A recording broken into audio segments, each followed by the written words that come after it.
새벽 4시. 세상이 아직 검푸른 어둠에 잠겨 있을 때 박만수는 어김없이 눈을 떴다. 습관처럼 굳어진 몸은 알람 소리 따위를 필요로 하지 않았다. 뻣뻣한 허리를 두어 번 두드리고 일어선 그는 낡았지만 정갈하게 정돈된 월세방을 나섰다. 10월 초순의 새벽 공기는 제법 쌀쌀했지만 그의 걸음은 50년 가까이 이어온 관성처럼 망설임이 없었다. 흐음 마이너스. 차가운 공기를 폐부 깊숙이 밀어넣자 희미하게 닭 비린내와 기름 냄새가 섞여 들어왔다. 그의 인생 전부가 녹아있는 냄새였다. 그가 도착한 곳은 신흥시장 끄트머리에 위치한 박 사장 옛날 통닭. 간판의 형광등은 반쯤 나갔고 옛 차는 획이 떨어져 나가 옛 차처럼 보였지만 그에게는 궁전이나 다름없는 곳이었다. 철제 셔터를 들어 올릴 때 나는 끼기깅 마이너스 하는 날카로운 소음은 그에게 하루의 시작을 알리는 장엄한 팡파르였다. 가게 안은 10평 남짓, 테이블이라곤 벽에 붙은 낡은 등받이 의자와 플라스틱 테이블 4개가 전부였다. 하지만 박 사장의 진짜 무대는 가게 앞 거대한 무쇠 가마솥 2개가 걸린 튀김기 앞이었다. 그는 능숙하게 앞치마를 둘렀다. 기름때가 겹겹이 쌓여 반들반들하게 코팅된 그 어떤 명품 갑옷보다 질긴 그의 전투복이었다. 매일 아침 배달되는 신선한 생닭 수십 마리가 그를 기다리고 있었다. 박 사장은 닭을 잡는 손놀림에 한치의 망설임도 없었다. 닭의 관절을 꺾고 염지를 하고 반죽을 입히는 과정은 종교의식처럼 경건하고 정확했다. 닭이란 말이다. 정성이다. 정성. 그는 찾아오는 손님들에게 혹은 혼잣말로 그렇게 중얼거리곤 했다. 그의 닭은 특별했다. 흔한 프랜차이즈의 자극적인 맛이 아니라 은은한 생강향과 함께 씹을수록 고소한 말 그대로 옛날 통닭의 맛을 지키고 있었다. 오전 10시가 되어 첫 닭이 튀겨져 나왔다. 황금빛 튀김옷이 바사삭 소리를 내며 갈라지는 순간 박 사장의 입가에는 늘 옅은 미소가 번졌다. 그는 갓 튀긴 닭 다리 하나를 집어들고는 벽을 바라봤다. 가게에서 가장 깨끗하고 환한 벽. 그곳에는 액자 하나가 걸려 있었다. 하얀 의사 가운을 입고 환하게 웃고 있는 아들 박재민의 사진이었다. 우리 재민이 지금쯤 환자들 보고 있겠지. 사진 속 아들은 박만수의 태양이었고 그의 삶을 지탱하는 유일한 이유였다. 아이고 박 사장. 오늘 닭 좋네. 오후가 되자 시장은 활기를 띠었다. 단골인 야채 가게 김 사장이 닭 한 마리를 주문하며 넉살 좋게 말을 걸었다. 그럼 내가 아무거나 쓰나. 오늘 들어온 놈 중 제일 실한 놈으로 튀겨줄게. 박 사장은 신이 나서 닭을 튀기며 자연스럽게 그 자랑을 시작했다. 우리 아들 말이야. 어제 전화 왔는데 글쎄 병원에 뭔 최첨단 레이저 기계인가 뭔가 들여놨다 하더라고. 이젠 뭐 강남에선 우리 아들 모르면 간첩이래. 아이고 부럽네. 자식 농사 그렇게 잘 짓기도 힘든데. 의사 아들 뒀으니 이젠 닭 그만 튀기고 좀 쉬엄쉬엄 하지. 박 사장은 손사래를 쳤다. 쉬긴 뭘 쉬어. 우리 아들이 내 닭이 제일 맛있다고 이거 먹어야 힘이 난다고 하는 걸. 그리고 말이야, 의사도 다 돈이야, 돈. 걔가 병원 확장해야 한다고 요즘 애쓰는데 내가 뒤에서 팍팍 밀어줘야지. 그의 목소리에는 자부심이 가득했다. 물론 그에게는 딸도 하나 있었다. 박인숙.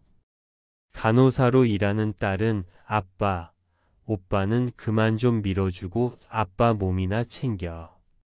그놈의 오빠 소리 좀 그만해라며 가끔 잔소리를 했지만 박만수에게 아들은 장남이고 의사였다. 딸의 서운함은 늘 뒷전이었다. 계집애가 뭘 안다고. 오빠가 잘 돼야 집안이 서는 거여. 인숙은 그런 아버지에게 지쳐 몇 년 전부터는 명절에나 겨우 얼굴을 비쳤다. 박 사장은 딸의 잔소리를 철없는 투정 정도로 여기며 오늘도 아들 사진을 보며 흐뭇하게 웃었다. 저녁 장사를 준비하기 위해 다시 닭을 손질하던 그의 눈에 시장, 골목 입구로 매끈하게 미끄러져 들어오는 검은색 외제 세단 한 대가 들어왔다. 기름 냄새와 생선 비린내가 진동하는 이 좁은 시장 골목과는 도무지 어울리지 않는 차였다. 차는 정확히 박 사장 옛날 통닭 앞에 멈춰 섰다. 박 사장은 의아한 표정으로 튀김기 앞을 떠나지 못했다. 운전석 문이 열리고 말끔한 정장을 차려입은 아들 박재민이 내렸다. 하지만 그는 가게로 바로 들어오지 않고 조수석 문을 열어주었다. 화려한 트렌치 코트를 입은 며느리가 인상을 살짝 찌푸리며 차에서 내렸다. 아, 아버님 여긴 여전하네요. 이 냄새. 며느리는 명품 가방으로 코를 살짝 가리며 말했다. 아니 이놈아. 재민아. 내가 여긴 어쩐 일이냐. 박만수는 기름 묻은 손을 앞치마에 닦을 겨를도 없이 뛰쳐나갔다. 그의 얼굴은 환희로 빛났다. 강남 의사 아들이 그것도 이렇게 바쁜 시간에 자신의 누추한 가게까지 행차한 것이다.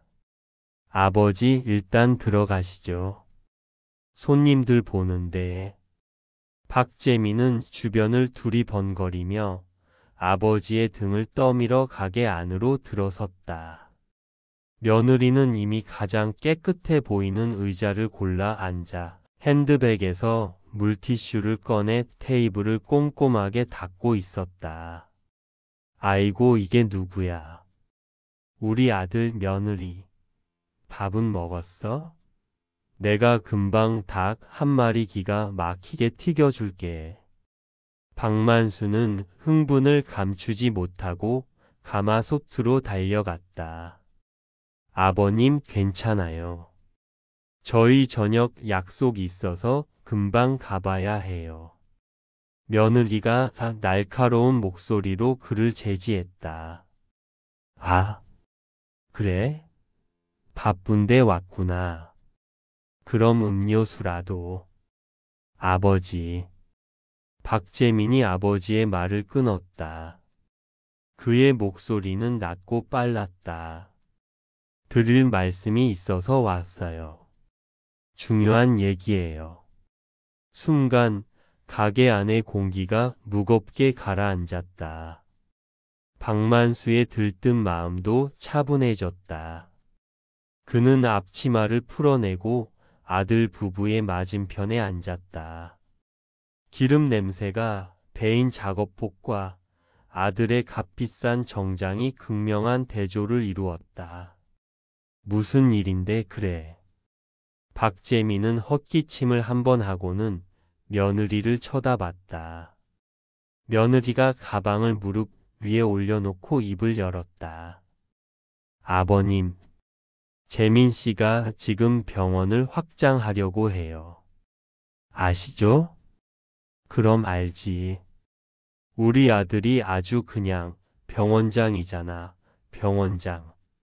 그런데 아버님, 요즘 경기가 안 좋아서 그런지 투자가 잘 안 풀리네요.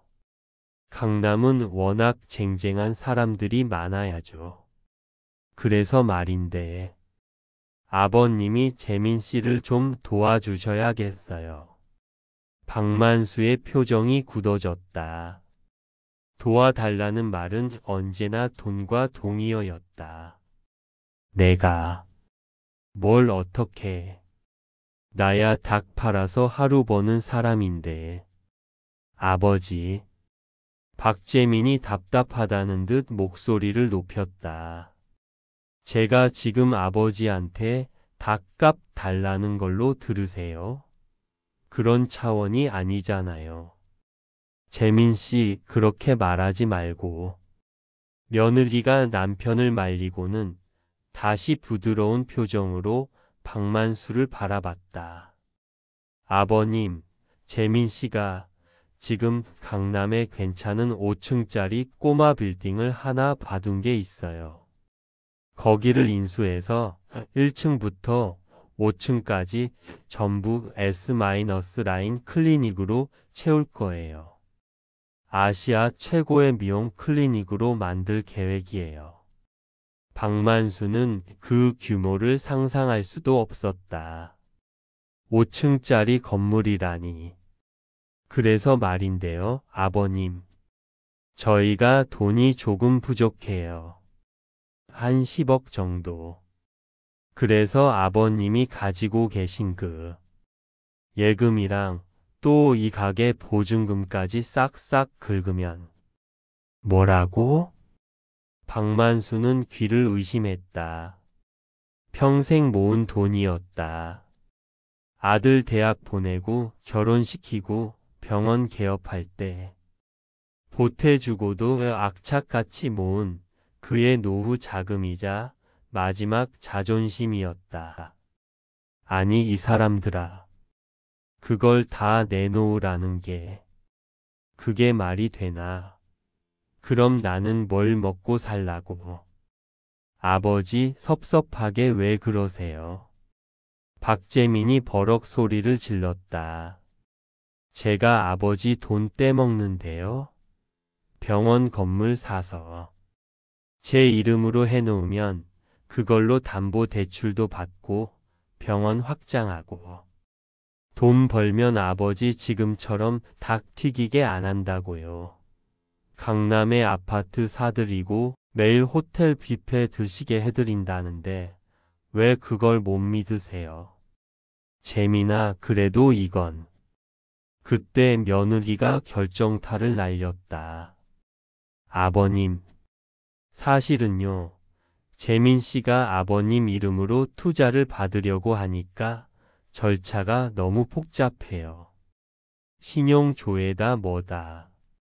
아버님은 사업자 등록만 되어 있으시지 재산이 확실하지가 않잖아요. 그것은 사실이었다. 박만수는 세금 아낀다고 수입도 제대로 신고하지 않았었다. 그래서 말인데요, 아버님. 차라리 아버님이 가지신 돈을 전부 재민 씨한테 증여를 하시는 거예요. 그리고 이 가게도 처분하시고요. 그럼 그 돈으로 재민 씨가 병원 건물을 사고 그걸 담보로. 그럼 나는 뭐가 되냐고. 박만수의 목소리가 떨렸다.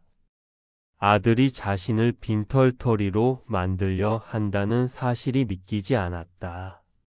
아버님, 저희 집에 모실게요. 며느리가 박만수의 거친 손을 자신의 매끄러운 손으로 감싸 쥐었다. 박만수는 그 차가운 감촉에 소스라칠 뻔했다.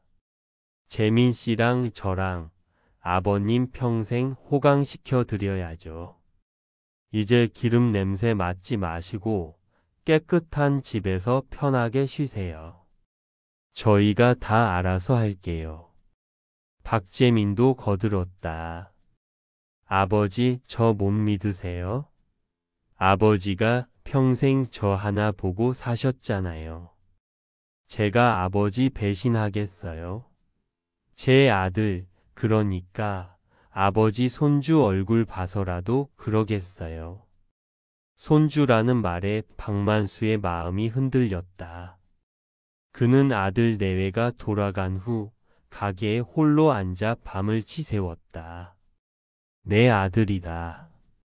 내 아들이 나를 속이겠어? 그래, 의사 사위 둔 놈들은 장인한테 굽실거리던데 나는 의사 아들 둔 애비다. 평생 닭 튀겼으면 됐지.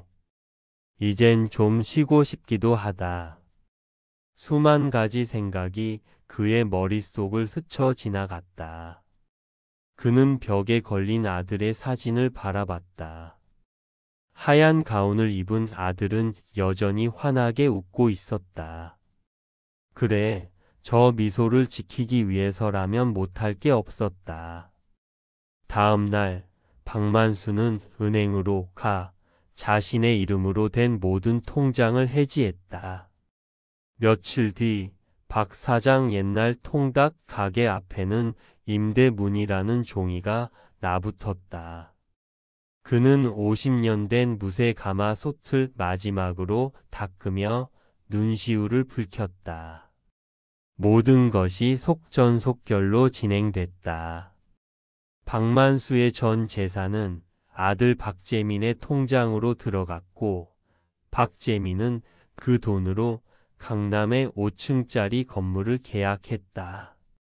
물론 명의는 박재민 단독이었다. 박만수는 자신의 모든 것을 넘겨주고 낡은 보따리 하나 만든 채 아들의 강남 아파트로 향했다. 딸 인숙에게는 이제 아들 집에서 편히 쉬기로 했다고 문자 한 통만 남겼다.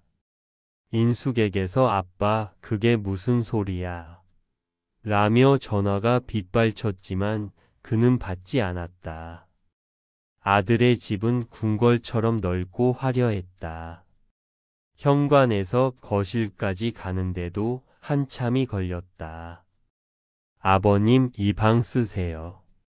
며느리가 안내한 곳은 집 구석에 있는 작은 방이었다. 원래는 창고로 쓰던 곳인지 볕도 잘 들지 않았다. 아, 고맙다. 고마워. 박만수는 그래도 행복했다. 이제 아들 집에서 의사 아들 내외의 봉양을 받으며 살게 된 것이다.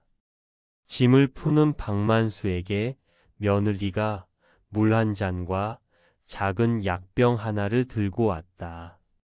아버님, 이제 고생 끝났으니 저희가 호강시켜 드려야죠. 이거 아버님 기력 회복의 최고인 영양제예요. 제가 특별히 구한 거예요. 갈색 유리병에는 알아볼 수 없는 외국어가 적혀 있었다. 이게 뭐냐? 의사 아들 뒀더니 별걸 다 먹어보네. 박만수는 며느리가 건네는 물과 흰색 알약 2알을 받아 들었다. 매일 아침, 저녁으로 꼬박꼬박 챙겨 드셔야 해요. 아셨죠? 아버님 건강은 이제 제가 책임질게요. 며느리는 세상에서 가장 다정한 목소리로 말했지만 그녀의 눈은 전혀 웃고 있지 않았다. 박만수는 아들의 성공을 위해 마지막까지 모든 것을 바쳤다는 뿌듯함과 고마움에 눈시울을 붉히며 아들 부부가 건넨 배신의 만찬 첫 알약을 망설임 없이 삼켰다. 그것이 자신을 지옥으로 밀어넣을 독배의 시작이라는 것을 그는 까맣게 몰랐다. 아들의 집에 들어온 지 일주일이 지났다. 박만수의 삶은 송두리째 바뀌었다. 새벽 4시면 울리던 몸속의 시계는 더 이상 울리지 않았다. 기름 냄새 대신 값비싼 방향제 냄새가 코를 찔렀고 닭 튀기는 소리 대신 낯선 클래식 음악이 집안을 맴돌았다.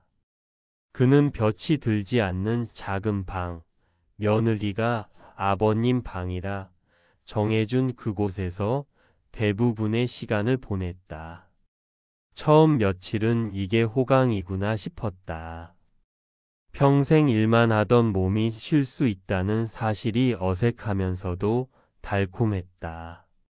하지만 열흘이 넘어가면서 박만수는 이상한 위화감을 느끼기 시작했다. 그날도 거실에서 홀로 텔레비전을 보고 있었다. 화면에서는 요란한 예능 프로그램이 떠들썩하게 흘러나왔지만 내용은 조금도 머릿속에 들어오지 않았다. 방금 전에 웃고 떠들던 연예인의 얼굴이 채널을 돌리자마자 안개처럼 흐릿해졌다. 내가 뭘 봤더라? 그는 미간을 찌푸렸다. 단순한 건망증이라고 생각하기에는 그 안개가 너무 짙었다. 오늘 아침에 며느리가 차려준 밥상에 무엇이 올라왔는지 기억해내려 애썼다. 밥 그리고 국. 무슨 국이었더라. 미역국이었나 콩나물국이었나. 기억이 나지 않았다. 나이가 들어서 그런가. 아니면 이 집이 너무 편해서 정신이 빠졌나. 박만수는 고개를 흔들며 애써 불안감을 떨쳤다. 진짜 이상한 신호는 그의 손에서 나타났다. 저녁 식사 시간이었다. 널찍한 대리석 식탁에 아들 부부와 마주 앉았다. 며느리는 오늘도 진수성찬을 차려냈다. 아버님 많이 드세요. 기력이 쇠하시면 안 되니까. 박만수는 숟가락을 들어 뜨끈한 갈비탕 국물을 뜨려 했다. 그런데 그의 오른손이 제멋대로 미세하게 떨리고 있었다. 평생 닭 수만 마리의 관절을 정확하게 꺾고 뜨거운 기름 앞에서도 흔들림 없던 그 손이었다. 하지만 지금 숟가락을 쥔 손은 마치 남의 손인 양 가볍게 경련하고 있었다. 이게 왜? 철컥. 숟가락이 사기 그릇에 부딪히는 소리가 유난히 크게 울렸다. 탕 국물이 식탁 위로 몇 방울 튀었다. 아버님, 괜찮으세요? 며느리가 과장되게 놀라며 휴지를 뽑아 들었다. 괜찮다. 늙어서 수전증이 오나. 박만수는 무안함에 헛웃음을 치며 왼손으로 오른손을 꾹 눌러 잡았다. 며느리는 그의 떨리는 손을 유심히 바라보았다. 그 눈빛에 걱정은 보이지 않았다. 아이고 아버님, 손을 떠시네. 기력이 많이 약해지셨나 봐요. 며느리는 식탁을 치우며 혼잣말처럼 중얼거렸다. 그날 밤 며느리가 어김없이 약병을 들고 박만수의 방을 찾았다. 아버님, 약 드실 시간이에요. 박만수는 이제 그 흰색 알약이 조금 꺼림칙해졌지만 의사 아들의 아내가 챙겨주는 영양제를 거부할 명분은 없었다. 오냐. 고맙다. 아버님. 며느리가 평소보다 더 다정한 목소리로 말했다. 낮에 보니까 손을 좀 떠시던데. 제가 재민 씨한테 물어봤거든요. 그건 기력이 쇠해서 그런 거래요. 제가 약을 좀 더 강한 걸로 바꿔왔어요. 그녀는 기존의 갈색 약병이 아닌 새로운 하얀색 플라스틱 약병을 흔들어 보였다. 이건 새 알이에요. 이거 드시면 손 떨리는 것도 금방 먹고 기억력도 쌩쌩해지실 거예요. 박만수는 의심의 눈초리를 거두지 못했지만 며느리는 그의 손에 억지로 알약 3개와 물컵을 쥐어주었다. 자, 어서요.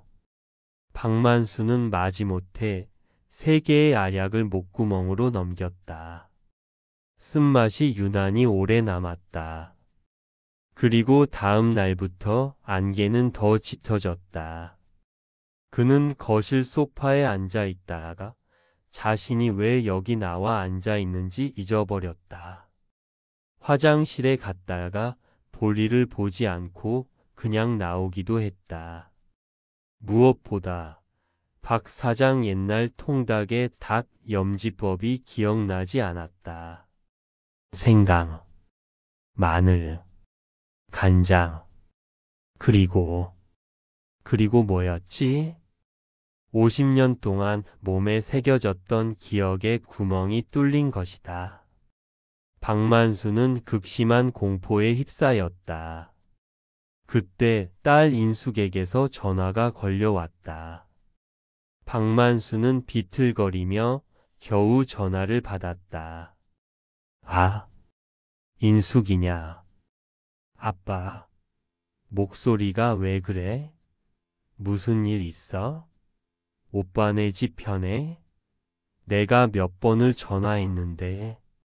딸의 짱짱한 목소리를 들으니 눈물이 핑 돌았다. 인수가, 내가 이상하다. 여기가. 박만수는 횡설수설했다. 혀가 굳은 것처럼 말이 어눌하게 나왔다. 아빠, 똑바로 말해봐. 무슨 일인데? 딸이 다그치는 순간 며느리가 방에서 튀어나와 박만수의 손에서 잽싸게 휴대전화를 빼앗아 들었다. 어머, 인숙 씨셨어요? 아버님이 지금 좀 피곤하셔서요. 새언니? 아빠 좀 바꿔줘요. 아빠 목소리가 이상. 인숙 씨도 참. 아버님 잘 쉬고 계신데 왜 자꾸 전화를 해요? 저희가 알아서 잘 모실게요. 그럼 이만 끊어요. 삑. 전화는 일방적으로 끊겼다. 박만수는 멍하니 서 있었다. 며느리는 차갑게 식은 눈으로 그를 바라보며 말했다. 아버님, 인숙이한테는 당분간 전화하지 마세요. 걱정만 끼치잖아요. 아버님은 그냥 저희가 드리는 약이나 잘 챙겨 드시면 돼요. 그날 저녁 아들 재민이 평소보다 일찍 퇴근했다. 식탁에는 또 한 번 거한 저녁상이 차려졌다. 하지만 박만수는 속이 메스꺼워 아무것도 먹고 싶지 않았다. 아버지, 요즘 몸은 어떠세요? 재민이 넥타이를 풀며 건성으로 물었다. 그냥 그렇다. 기운이 없고 자꾸 깜빡깜빡해. 그러실 것 같았어요. 재민은 밥을 한술 뜨더니 빤히 아버지를 바라보며 말했다. 아버지, 병원 건물 말이에요. 인수가 잘 됐어요. 이제 곧 인테리어 들어가요. 다 아버지 덕분이죠. 그래, 잘 됐다. 그런데 말이에요, 아버지. 어제 제 투자자들이 병원에 왔었어요. 제가 그랬죠. 저희 아버지가 평생 모은 돈을 저한테 다 밀어주셨다고. 재미는 밥그릇을 내려놓았다. 근데 투자자들이 아버지가 뭐 하시던 분이냐고 묻더라고요. 그래서 제가 그랬죠. 시장 골목에서 닭 튀기시던 분이라고. 닭 튀기. 그 말이 비수처럼 박만수의 가슴에 꽂혔다. 약기운 때문에 둔해졌던 신경이 그 한마디에 날카롭게 깨어났다. 그게 뭐 어쨌다고. 박만수가 떨리는 목소리로 물었다. 아니 그냥 그렇다고요. 근데 아버지가 요즘 너무 기운도 없고 말씀도 어눌하시고 손까지 떠시니까 제가 좀 창피하네요. 재민이 덧붙였다. 닭 튀기던 그 괄괄한 양반이 이젠 그냥 기운 없는 노인네가 됐잖아요. 제 투자자들이 아버지를 보면 뭐라고 생각하겠어요? 뭐라고? 창피해? 이놈이. 박만수의 눈이 뒤집혔다. 약기운에 억눌려 있던 분노와 서러움, 그리고 닭튀기라는 멸시가 한꺼번에 폭발했다. 내가 너를 어떻게 키웠는데, 이놈아. 내가 감히 애비한테 창피하다고. 박만수는 자리에서 벌떡 일어났다. 어지러워 몸이 휘청거렸다. 하지만 그는 눈앞에 보이는 식탁보를 짐승처럼 움켜쥐었다. 내 돈, 내 가게, 다 내놔 이놈들아. 그는 자신이 무슨 말을 하는지도 몰랐다. 그저 울분을 토해내고 싶었을 뿐이다. 박만수가 식탁보를 잡아당기자 와장창 하는 굉음과 함께 대리석. 식탁 위의 그릇들이 바닥으로 쏟아지며 산산조각 났다. 깍! 아버님 왜 이러세요? 며느리가 공포에 질린 척 비명을 지르며 뒷걸음질 쳤다. 박만수는 뜨거운 국물이 다리에 튀었지만 아랑곳하지 않고 아들 재민의 멱살을 잡으려 했다. 후레자식아. 하지만 재민은 이미 저만치 물러나 있었다. 그는 놀라거나 당황한 기색이 아니었다. 오히려 침착했다. 그의 손에는 휴대전화가 들려 있었다. 아버지 진정하세요. 흥분하시면 안 됩니다. 재민은 낮은 목소리로 말했지만 그의 휴대전화는 이 모든 광경을 정확하게 담고 있었다. 렌즈의 작은 붉은 빛이 박만수의 일그러진 얼굴을 비추고 있었다. 다음 날 아침, 박만수는 방 안에서 뜬 눈으로 밤을 지새웠다. 어젯밤의 일은 잘 기억나지 않았다. 그저 자신이 끔찍한 일을 저질렀다는 잔상과 아들 부부의 냉담한 눈빛만 떠올랐다. 방문이 열리고 아들 재민과 며느리가 들어왔다. 두 사람의 얼굴은 어두웠다. 아버지, 어젯밤 일 기억나세요? 재민이 의사 특유의 차가운 목소리로 물었다. 내가 밥상을 엎었다. 박만수는 고개를 떨구었다. 네, 밥상만 엎으신 게 아니죠. 절 죽이려고 하셨잖아요. 재민은 휴대전화 화면을 아버지의 눈앞에 들이밀었다. 화면 속에는 눈이 뒤집힌 채 식기를 부수고 죽여버리겠다고 소리 지르는 자신의 모습이 담겨 있었다. 나는 저런 말 한 적 없어. 박만수가 경악하며 소리쳤다. 아버님, 이게 벌써 세 번째예요. 며느리가 눈물을 훔치며 거들었다. 저희가 안 볼 때마다 물건을 부수시고 저희한테 욕을 하셨어요. 거짓말. 내가 언제? 아버지. 재민이 휴대전화를 껐다. 저는 의사입니다. 아버지의 증상을 제가 모를 리가 없죠. 그는 무거운 표정으로 진단을 내렸다. 폭력성을 동반한 급성 치매입니다. 뭐라고? 치매? 내가? 말도 안 돼. 박만수는 자리에서 벌떡 일어났지만 다리에 힘이 풀려 주저앉고 말았다. 기억력 감퇴, 수전증. 그리고 어제 같은 폭력성까지. 아버지, 이건 명백한 치매 증상이에요. 이 집에서는 아버지를 감당할 수가 없어요.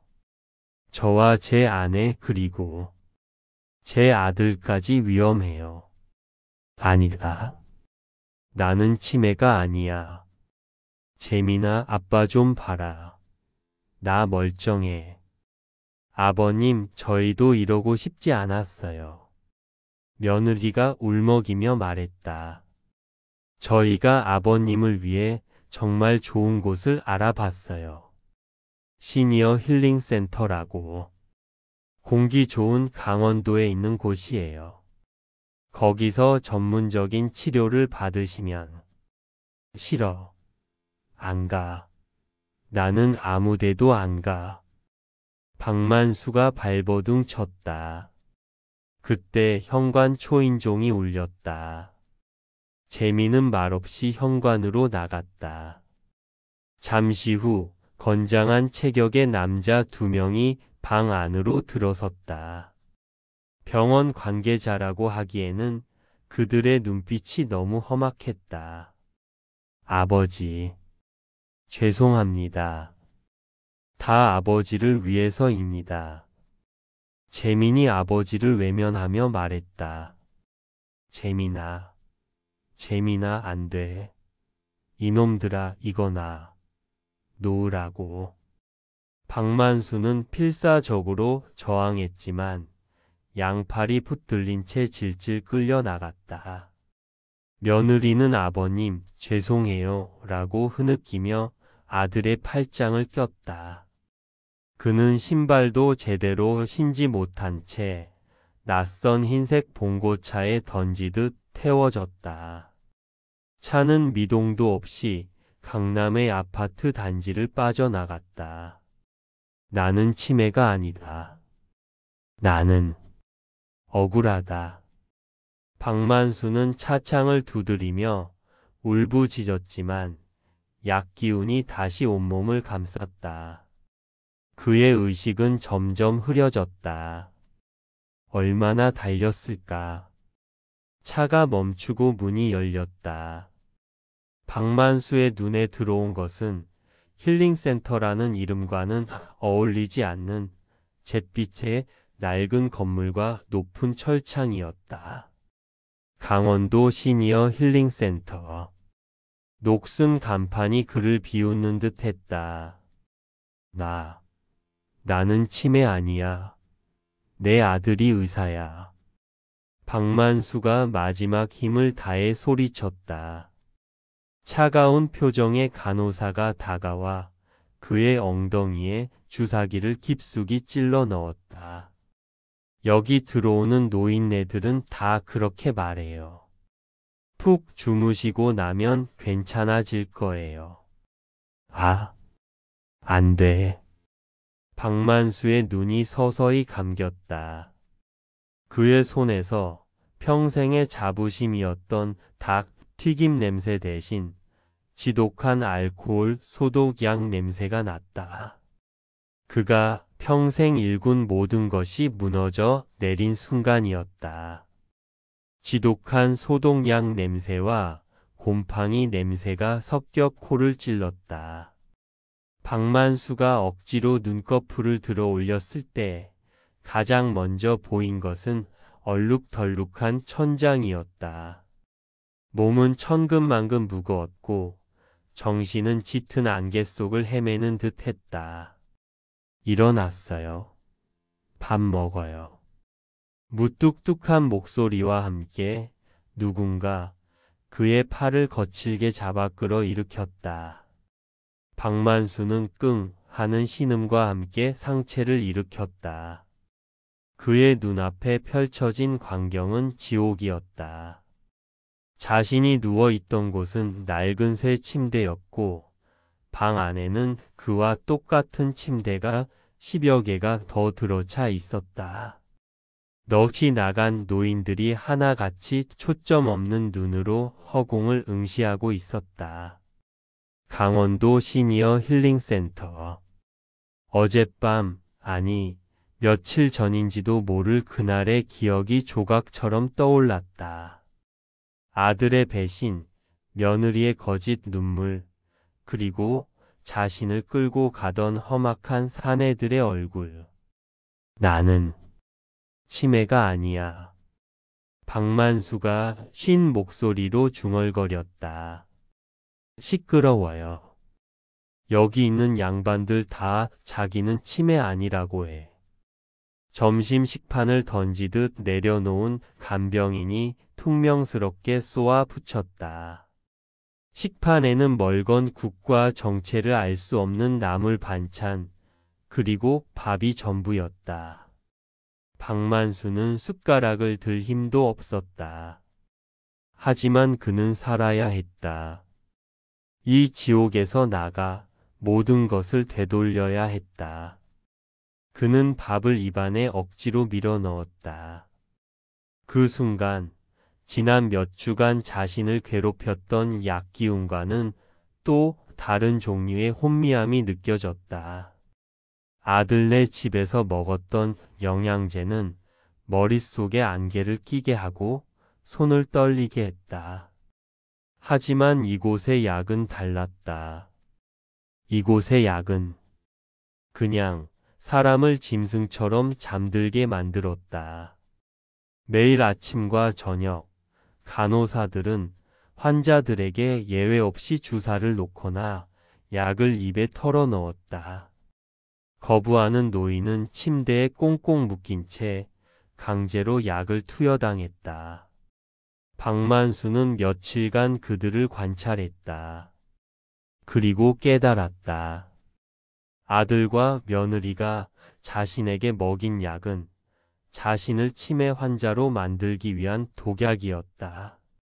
이곳 요양병원에서 주는 약은 환자들을 통제하기 위한 강력한 수면제 혹은 진정제였다. 그는 약을 먹는 척 혀 밑에 숨겼다가 화장실에서 뱉어버리기 시작했다. 주사를 놓을 때는 근육에 힘을 주어 약이 덜 들어가게 안간힘을 썼다. 정신이 조금씩 맑아지기 시작했다. 밤이 되자 그는 잠든 척 눈을 감고 모든 것을 복기했다. 아버지, 제가 좀 창피하네요. 닭 튀기던 그 괄괄한 양반이, 아들의 그 경멸에 찬 눈빛. 아버님, 이거 새 알이에요. 기억력도 쌩쌩해지실 거예요. 며느리의 그 뱀처럼 다정했던 목소리. 폭력성을 동반한 급성 치매입니다. 자신을 촬영하며 냉정하게 진단 내리던 아들의 모습. 모든 조각이 맞춰졌다. 이것은 완벽하게 계획된 범죄였다. 자신의 전 재산을 삼키고 늙은 아비라는 짐을 치워버리기 위한 아들 부부의 잔인한 음모였다. 재미나 의 짐승만도 못한 놈. 박만수는 이불을 뒤집어 쓴 채 소리 없는 눈물을 삼켰다. 분노가 피처럼 뜨겁게 역류했다. 하지만 그는 지금 아무것도 할 수 없었다. 이 철창 안에서 그는 그저 폭력성을 지닌 치매 노인일 뿐이었다. 그 시각 서울. 박인숙은 종합병원 3교대 근무를 막 마친 참이었다. 며칠 전 아빠와 통화하다 말고 갑자기 끊긴 전화가 계속 마음에 걸렸다. 아버님이 지금 좀 피곤하셔서요. 새언니의 그 차갑고 날카로운 목소리가 잊히지 않았다. 그 후로 아빠의 전화기는 계속 꺼져 있었다. 오빠인 재민에게 문자를 보내도 아버지 잘 쉬고 계시니 걱정 말라는 단답형의 답장만 돌아왔다. 이상하다. 너무 이상해. 인숙은 불안한 마음을 안고 오빠의 강남 아파트로 무작정 찾아갔다.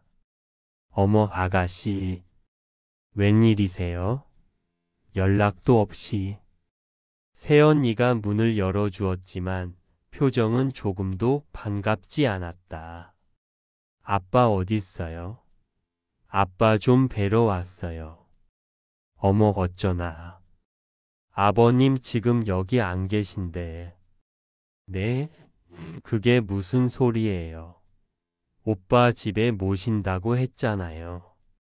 인숙의 목소리가 높아졌다. 아가씨 목소리 낮춰요. 이웃들 듣겠네. 새언니는 인숙을 거실로 이끌었다. 집 안은 텅 비어 있었다. 아버지가 쓰시던 작은 방의 문은 활짝 열려 있었고 그 안에 있던 이불가지조차 사라져 있었다. 도대체 아빠 어디로 보냈어요? 아가씨야말로 왜 이렇게 흥분해? 그때 박재민이 방에서 나왔다. 그는 가운 차림이었다. 아버지 좋은 데 갔어. 공기 좋은데. 좋은 데라니. 오빠 똑바로 말 안 해? 인숙은 지지 않았다. 아빠가 가게까지 처분하고 전 재산 오빠한테 다 줬다며. 그래 놓고 이제 와서 아빠를 어쨌냐고. 이게 정말. 재민이 손을 치켜드는가 싶더니 이내 혀를 차며 휴대전화를 꺼내 들었다. 너도 봐야겠다. 아버지가 왜 여기 계시면 안 되는지. 휴대전화에서는 며칠 전에 그 난동 영상이 재생됐다. 밥상을 뒤엎고 눈이 뒤집힌 채 죽여버리겠다고 소리 지르는 아버지의 모습. 인숙은 충격에 입을 다물지 못했다. 이게 아빠라고? 그래. 내 아빠고 내 아버지다. 폭력성 치매야. 내가 의사인데 그걸 모르겠냐? 나랑 내 처, 그리고 내 아들까지 죽이겠다고 하는데. 그럼 너 같으면 같이 살겠어? 치매. 아빠가 치매라고요? 인숙의 목소리가 떨렸다. 그래서 우리가 어렵게 결정한 거야. 새언니가 기다렸다는 듯 끼어들었다. 아가씨도 알다시피 재민씨가 병원 일 때문에 바쁘잖아요. 아버님을 최고급 요양시설에 모셨어요. 아무나 못 가는 데야. 거기서 전문 치료 받으시는 게 아버님한테도 좋아. 그게 어디인데요? 당장 나 데려가요. 그건 안 돼. 재민이 단호하게 말했다. 지금 아버지는 절대 안정이 필요해. 내가 가서 또 흥분시키면 상태만 악화돼. 당분간은 면회 금지야. 다 아버지를 위한 거니까 넌 내일이나 해. 인숙은 아무 말도 하지 못하고 아파트에서 쫓겨나듯 밀려나왔다. 그녀의 머릿속은 혼란으로 가득 찼다. 아빠가 치매라고? 그렇게 정정하시던 분이? 하지만 그녀는 병원에서 10년 넘게 일한 베테랑 간호사였다.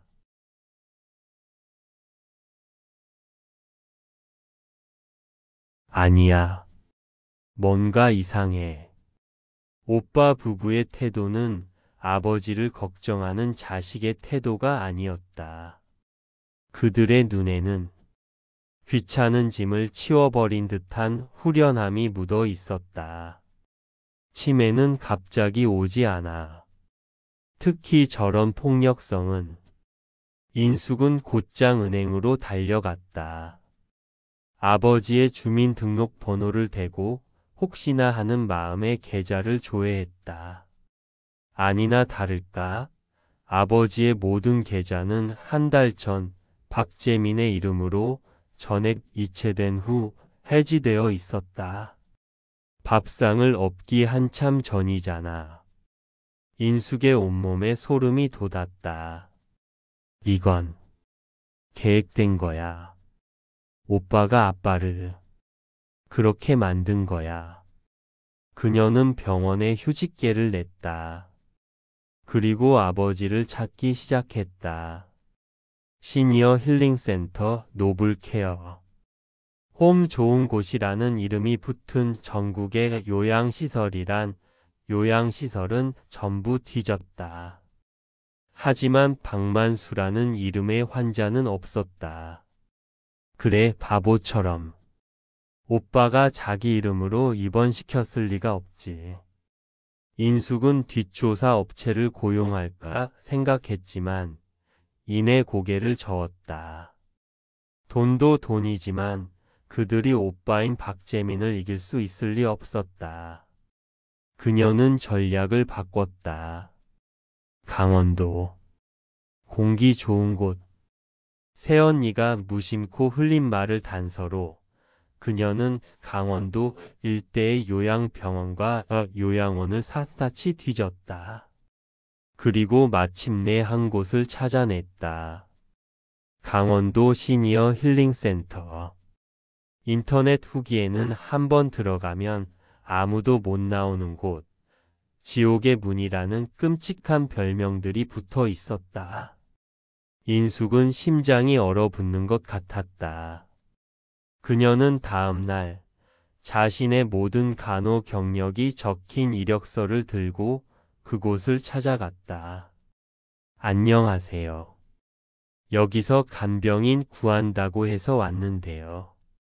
원장은 서류를 대충 훑어보더니 인숙의 지친 몰골을 보고는 바로 합격시켰다. 마침 야간 근무자가 도망갔는데 잘 됐네. 오늘부터 바로 일해요. 인숙은 간병인 복장으로 갈아입고 지옥의 문 안으로 들어섰다. 역겨운 냄새와 노인들의 신음소리가 복도를 가득 메우고 있었다. 그녀는 환자 명단을 확인했다. 박만수라는 이름은 없었다. 역시 인숙은 포기하지 않고 3층짜리 건물을 돌며 환자들의 얼굴을 하나하나 확인했다. 그리고 마침내 302호 가장 구석진 침대에서 그녀는 자신의 아버지를 발견했다. 아버지는 앙상하게 마른 팔다리가 침대 난간에 억제대로 묶인 채 멍하니 천장을 바라보고 있었다. 평생 기름 냄새가 배어있던 굵은 손은 바짝 말라 있었고 자랑스럽던 그 눈빛은 완전히 죽어 있었다. 아! 인숙은 터져 나오는 울음을 간신히 삼켰다. 그녀는 다른 환자들을 돌보는 척하며 아버지의 침대로 접근했다. 어르신, 기저귀 갈아드릴게요. 박만수는 반응이 없었다. 인숙은 다른 간병인의 눈을 피해 아버지의 귀에 속삭였다. 아빠, 나야. 인숙이. 박만수의 초점 없던 눈동자가 아주 천천히 움직였다.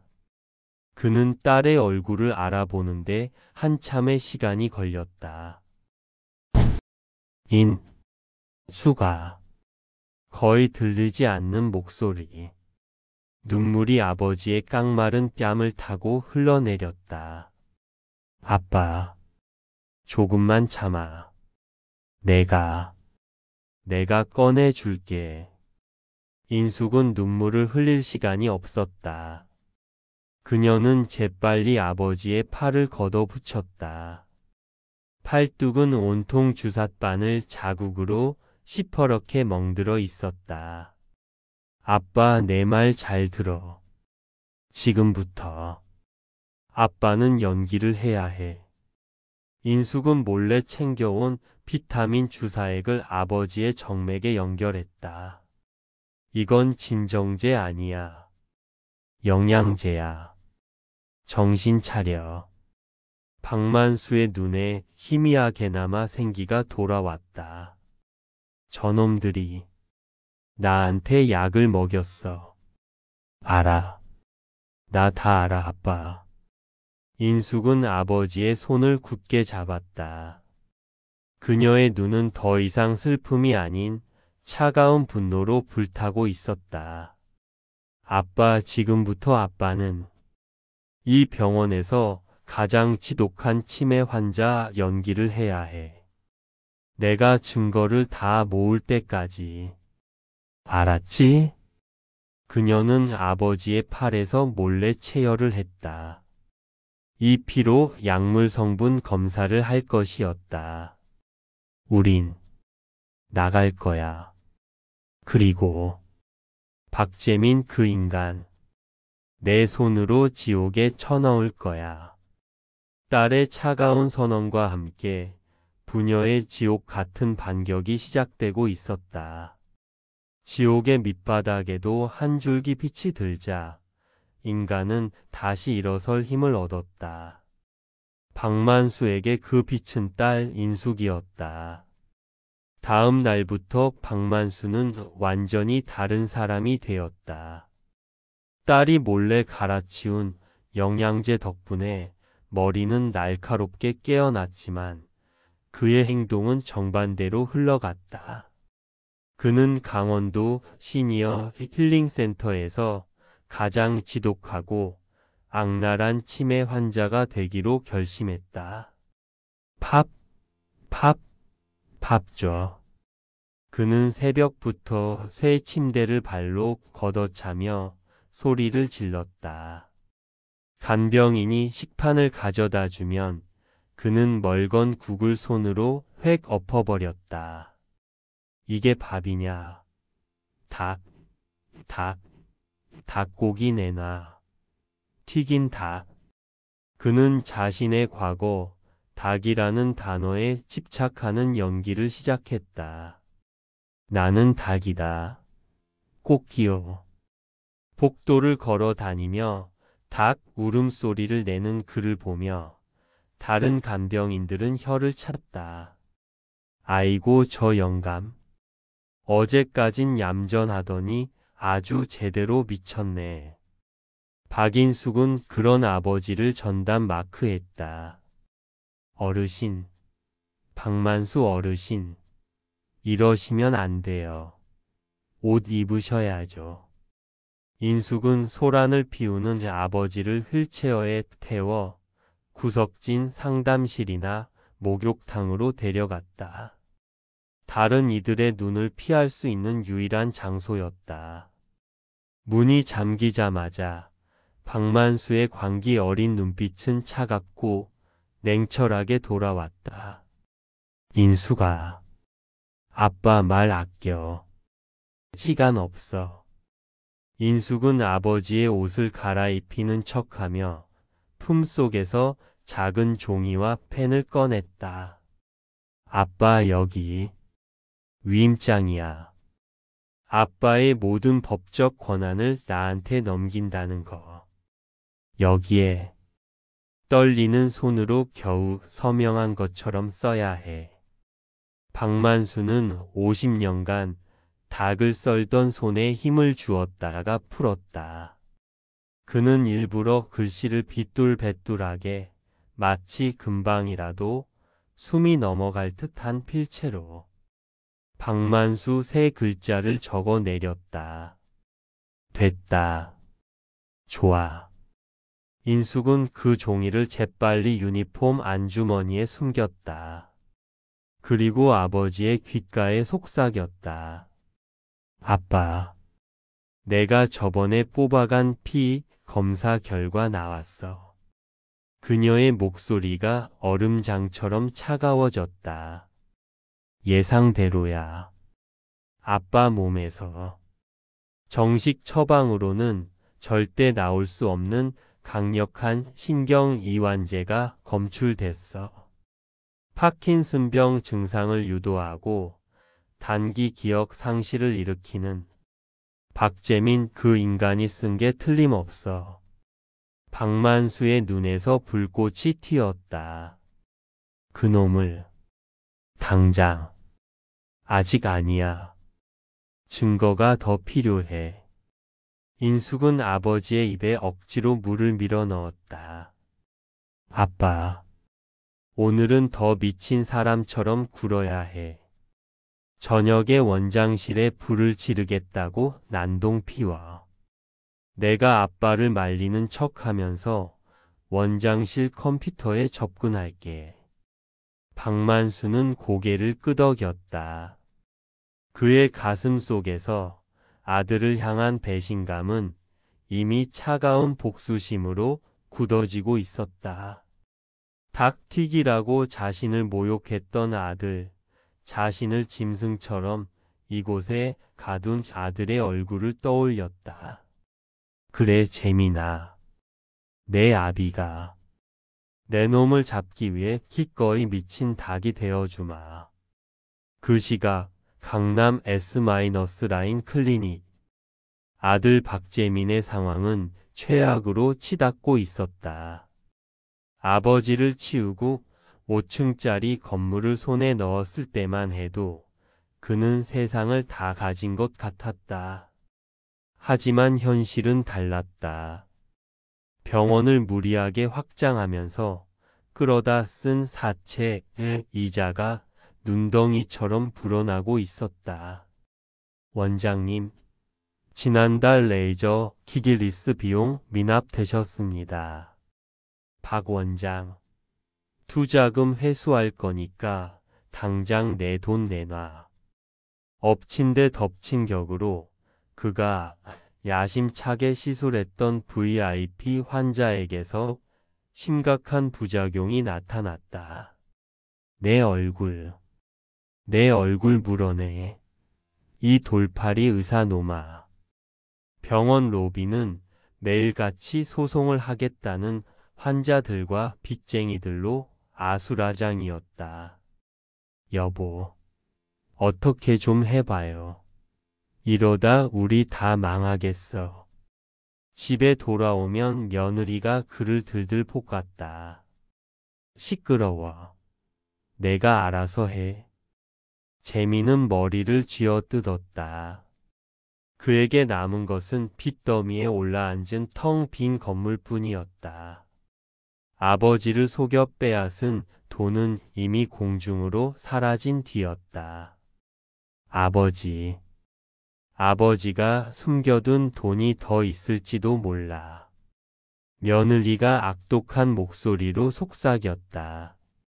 그 영감 평생 시장에서 현금만 만졌잖아. 분명 어딘가에. 지금 그게 중요해? 당장 이번 달 이자도 못 맞게 생겼는데. 재민이 절망하며 소파에 몸을 던졌을 때 그의 개인 메일함에 띵동 마이너스하고 새로운 메일 한 통이 도착했다. 발신인은 SG 글로벌 파트너즈.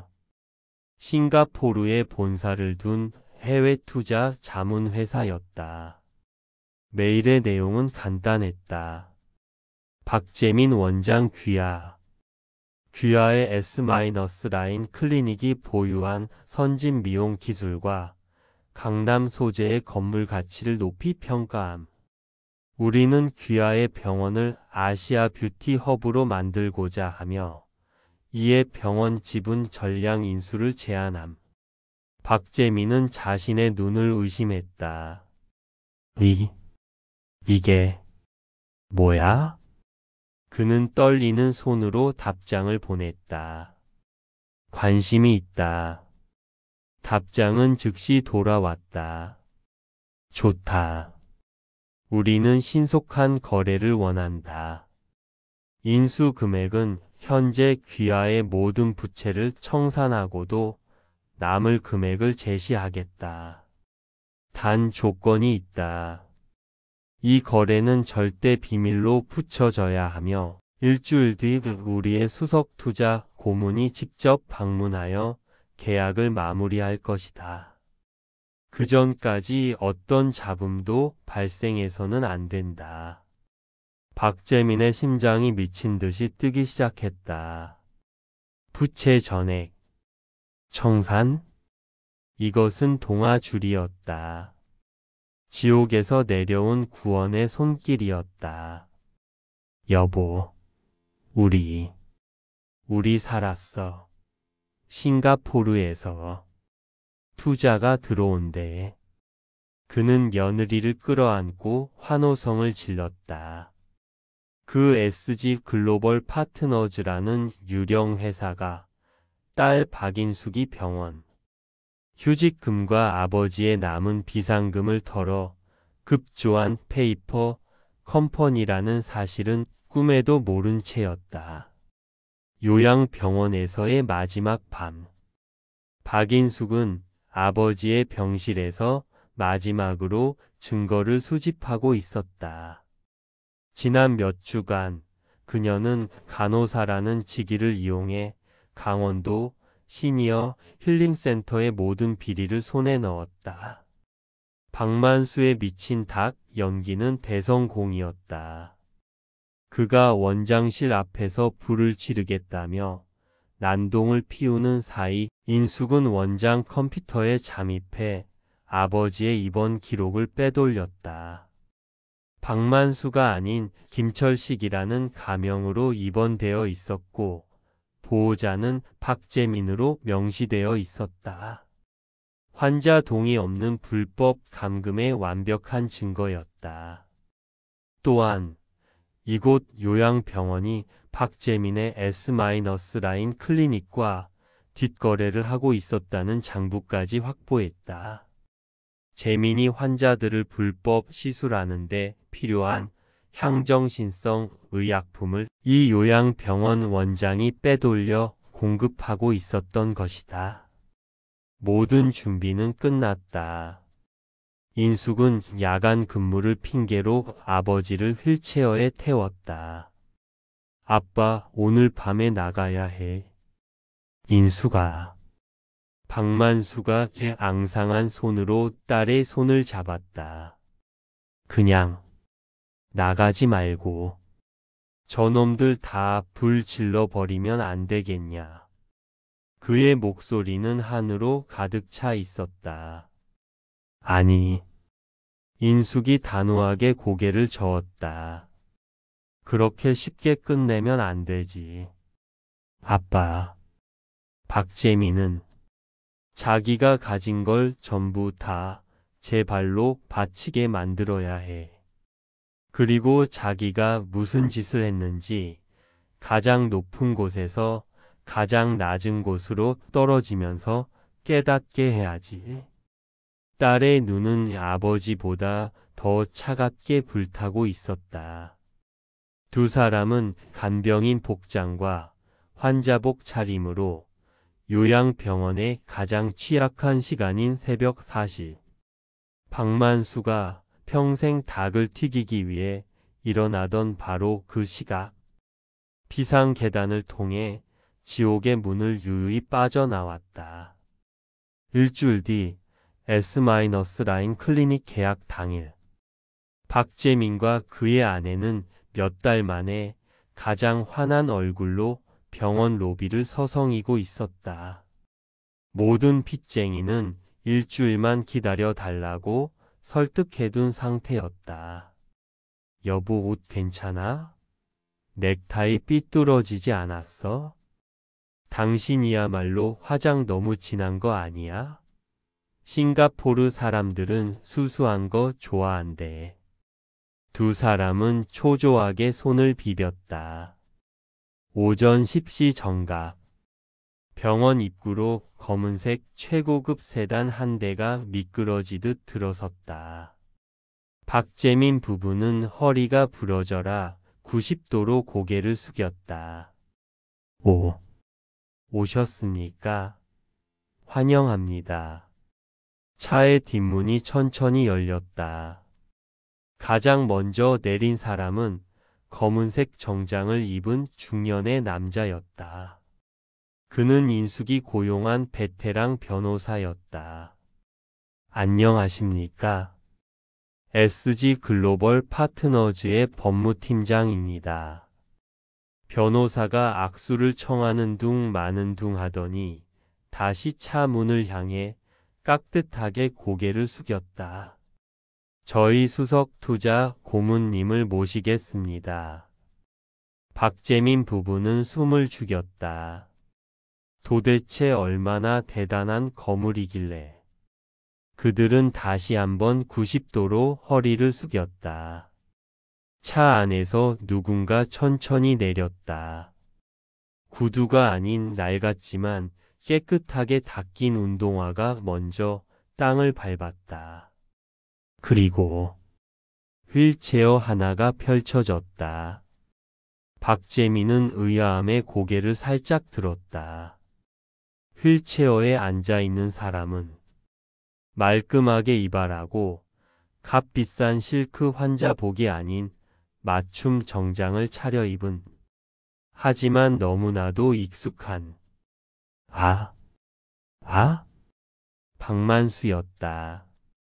침에 놓인 박만수가 전혀 다른 눈빛으로 모든 것을 꿰뚫어 보는 듯한 냉철한 눈빛으로 아들을 쏘아보고 있었다. 휠체어를 미는 사람은 간호사 복이 아닌 세련된 비서 복장의 딸 박인숙이었다. 박재민의 얼굴에서 핏기가 가시는 데는 정확히 3초가 걸렸다. 아버지? 박만수가 입꼬리를 살짝 올리며 지옥에서 돌아온 목소리로 나지막이 입을 열었다. 오랜만이다. 아들아. 지옥에서 울려 퍼지는 듯한 아버지의 목소리에 박재민은 돌처럼 굳었다. 90도로 숙였던 허리를 펴지 못하고 그는 뻣뻣하게 굳은 채 고개만 겨우 들어 아버지를 올려다보았다. 침에 노인이어야 할 아버지가 말쑥한 정장 차림으로 자신을 꿰뚫어 보는 냉철한 눈빛으로 그를 내려다보고 있었다. 아버지? 이게 무슨... 박재민의 아내, 며느리의 얼굴은 이미 새하얗게 질려 있었다. 그녀는 본능적으로 한 걸음 뒤로 물러섰다. 아버님, 여긴 어쩐 일로.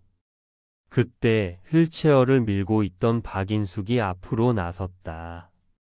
그녀는 더 이상 간호사복도 비서의 복장도 아닌 날카로운 법률가의 아우라를 풍기고 있었다.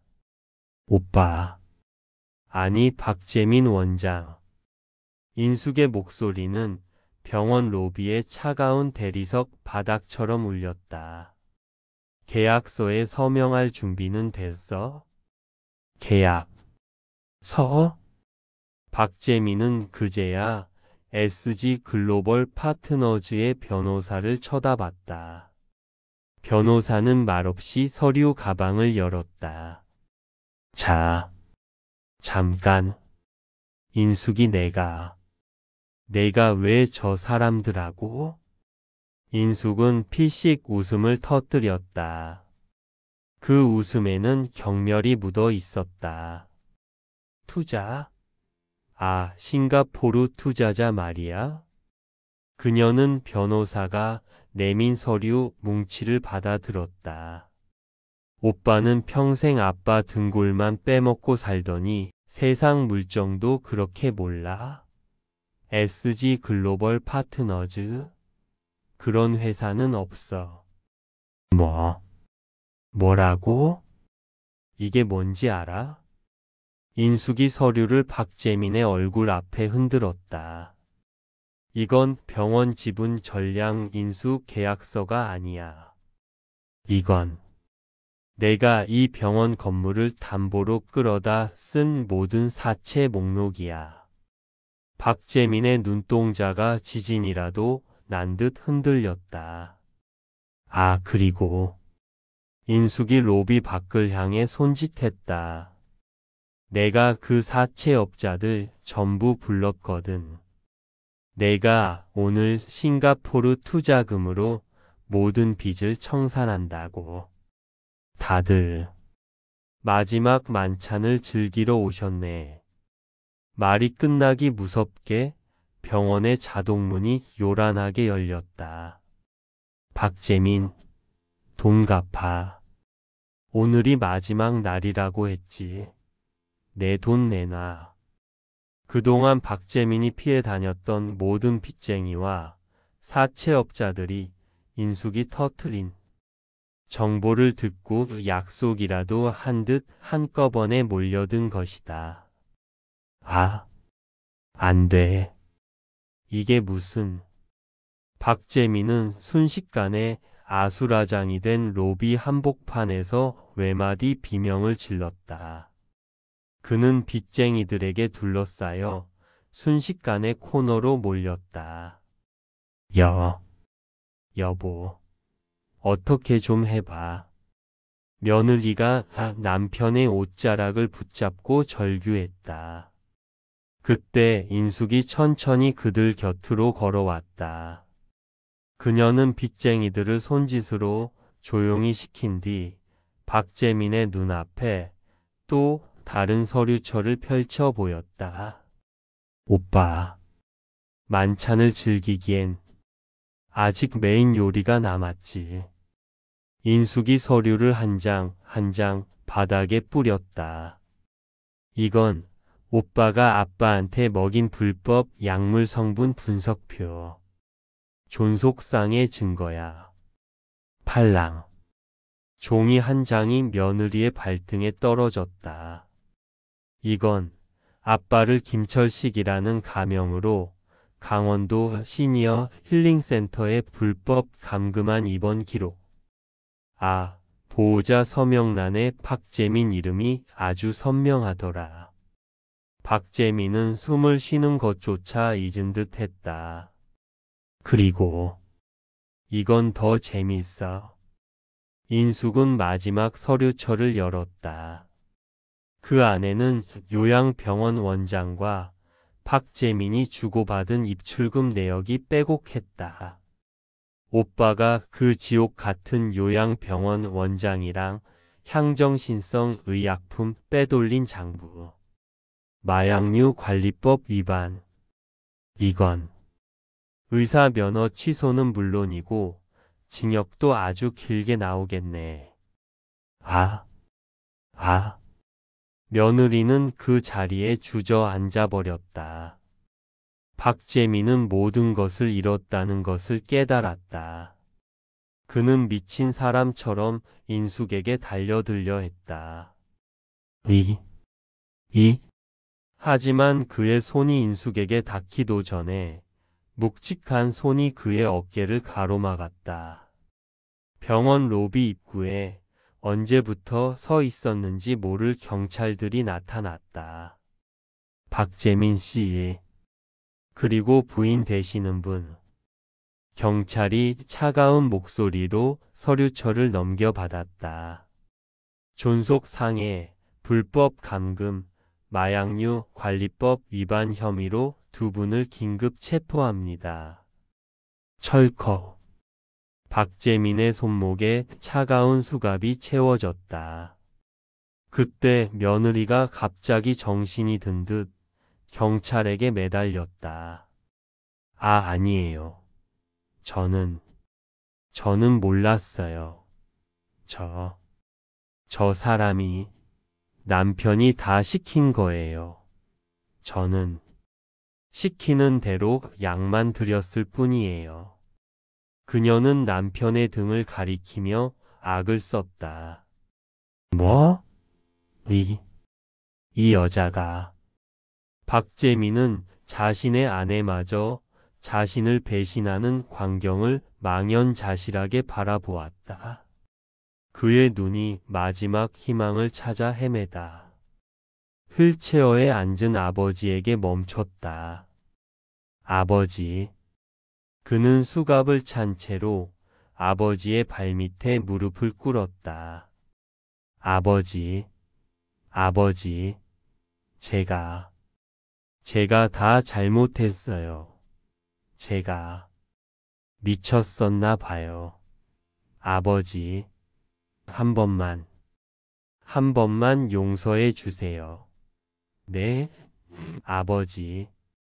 그는 짐승처럼 울부짖으며 아버지의 바짓가랑이를 잡으려 했다. 그때였다. 모두가 휠체어에 앉아 있다고만 생각했던 박만수가 천천히 하지만 힘있게 휠체어에서 일어섰다. 요양병원에서 딸이 가져다 준 영양제를 맞으며 그는 이를 악물고 재활 훈련을 했다. 미친 닭 연기를 하지 않을 때마다 그는 굳어진 다리 근육을 풀고 또 풀었다. 박만수는 이제 두 발로 당당하게 자신의 아들 앞에 섰다. 그는 자신의 발밑에 매달린 아들의 얼굴을 가만히 내려다 보았다. 닭튀기라며 자신을 경멸했던, 창피하다며 자신을 지옥에 가뒀던 아들의 얼굴이었다. 박만수가 나지막이 입을 열었다. 그 목소리는 더 이상 떨리지 않았다. 재민아. 네 아버지. 말씀하세요. 제가 다. 나는 닭튀기 박만수다. 박재민은 그 말에 숨이 멎는 듯 했다. 내가 멸시하고 창피했던 그 닭튀기는 손으로 나는 너를 의사로 만들었다. 박만수의 손이 천천히 올라가 아들의 어깨를 짓누르듯 짚었다. 그리고 내가 나한테 먹인 그 독약 덕분에 그의 눈이 번뜩였다. 내 남은 인생을 어떻게 살아야 할지 아주 똑똑히 알게 되었지. 박만수는 아들의 귓가에 마지막 말을 속삭였다. 내 마지막 만찬은 오늘 여기서 끝났다. 감옥에 가서 내가 지은 죄만큼 차가운 콩밥으로 맘껏 즐기거라. 박만수는 아들의 어깨를 밀쳐냈다. 박재민은 바닥에 완전히 고꾸라졌다. 그는 더 이상 울부짖지도 변명하지도 못했다. 경찰들이 그와 그의 아내를 짐승처럼 끌고 나갔다. 빚쟁이들은 텅 빈 병원을 보며 망연자실해했다. 박만수는 그 모든 아수라장을 뒤로하고 천천히 걸어서 딸 인숙의 부축을 받으며 병원 문을 나섰다. 눈부신 가을 햇살이 지옥에서 돌아온 부녀의 얼굴을 비추고 있었다. 6개월 뒤 박재민의 S-라인 클리닉이 있던 5층 건물은 완전히 다른 모습이 되었다. 박인숙 법률사무소. 인숙은 간호사 경력을 바탕으로 노인학대 및 상속 전문 변호사로 새 출발을 했다. 건물의 1층은 이웃사랑 무료 급식소로 바뀌어 매일 점심마다 박만수가 직접 끓인 뜨끈한 닭곰탕 냄새가 퍼져나갔다. 그리고 그 건너편 박만수가 평생을 바쳤던 시장 골목 입구. 부녀 통닭이라는 작은 간판이 새로 걸렸다. 박만수는 더 이상 뜨거운 기름 앞에 서지 않았다. 그는 깨끗한 카운터에 앉아 장부를 정리하고 찾아오는 손님들에게 인사를 건넸다. 그의 곁에는 변호사 업무를 마친 인숙이 앞치마를 두르고 능숙하게 닭을 튀기고 있었다. 아빠 맛 좀 봐. 오늘은 염지가 잘 된 것 같아. 인숙이 노릇하게 튀겨진 닭 다리 하나를 아버지에게 내밀었다. 박만수는 닭 다리를 한 입 크게 베어 물었다. 바삭한 튀김옷과 촉촉한 속살. 자신이 평생 만들어 온 그 맛이었다. 인수가, 응 아빠. 닭이 참 맛있다. 박만수가 환하게 웃었다. 평생 자신을 올감했던 굴레가 아닌 딸과 함께 마주하는 진짜 만찬이었다. 두 사람의 따뜻하고도 새로운 잔치는 이제 막 시작되고 있었다.